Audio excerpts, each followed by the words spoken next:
Adi, Ibu Cindy. Oke, sebelum kita memulai pembelajaran, Ririn dipimpin dulu doanya. Baik teman-teman, sebelum memulai pembelajaran kita sudah terlebih dahulu sesuai kepercayaan masing-masing berdoa dulu.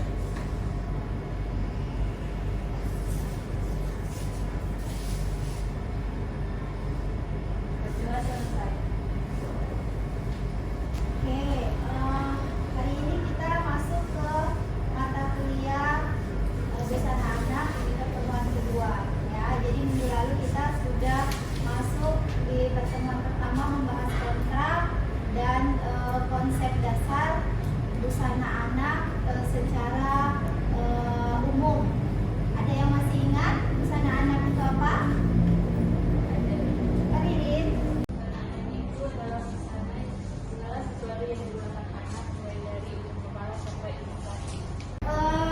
Busana anak itu adalah busana yang mengutamakan kenyamanan untuk anak yang digunakan dari usia 0 sampai 12 tahun. Itulah busana anak, dan busana anak itu nanti akan kita kategorikan lagi.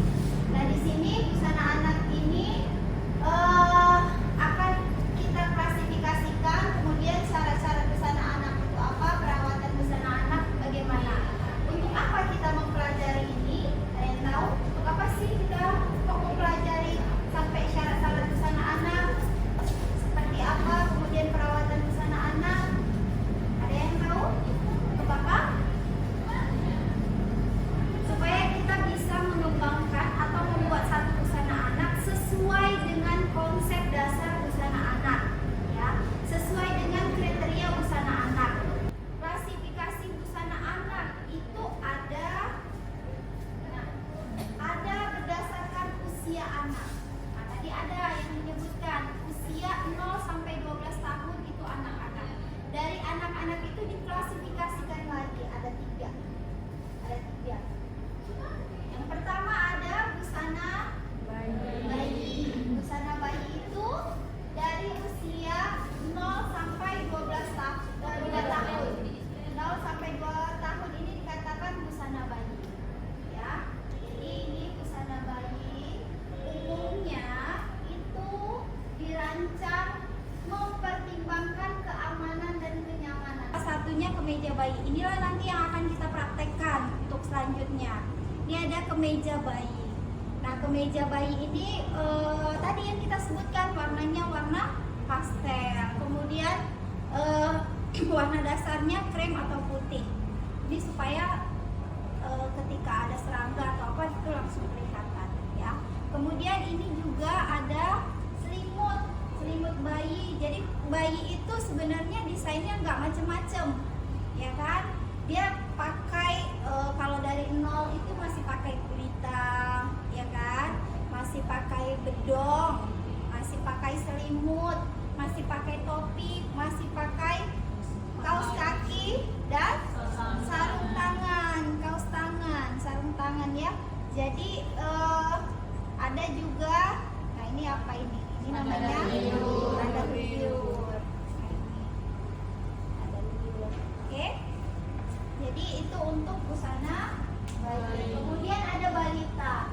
Balita ini dari umur 2 sampai 5 tahun. Nah, di sini itu desainnya udah kelihatan tuh, model-model yang lucu-lucu, warna-warni gitu ya. Nah, ini tapi didesain lebih fungsional. Kenapa lebih fungsional?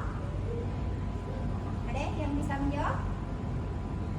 Karena kalau di usia 2 sampai 5 tahun ini, bayi itu lebih aktif, balita itu lebih aktif. Dia bermain, berlari-lari, mulai berjalan, nah di situ. Jadi bajunya itu lebih fungsional. Ada sakunya, dia kadang naruh mainan atau apa gitu ya. Kemudian warnanya juga lebih lucu-lucu atau cerah-cerah, ya, desainnya lebih lucu-lucu. Ini untuk balita. Ya. Kemudian anak-anak, ini anak-anak udah mulai bertumbuh, ya, udah mulai sekolah 5 sampai 12 tahun. Nah, ini pakaiannya lebih beragam lagi, ya. Ini mencakup pakaian sehari-hari dan pakaian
kami mengenai analisis dari busana yang pertama.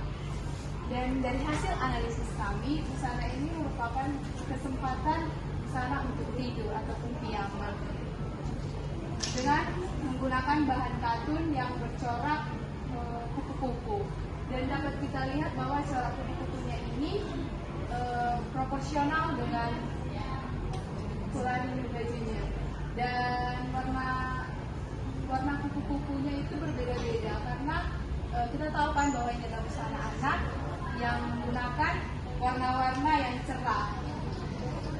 Selanjutnya untuk desain dari busana ini menggunakan garis leher bulat dan terdapat kerutan. Untuk lengannya itu menggunakan dengan setali dan panjangnya itu dan lengannya panjang dan pada ujung lengannya ini terdapat kerutan. Dan dari hasil analisis kami itu di sini menggunakan karet. Selanjutnya untuk celananya itu panjangnya sampai mata kaki dan terdapat krimpel pada ujung celana. Oke, sampai di sini ada yang mau bertanya?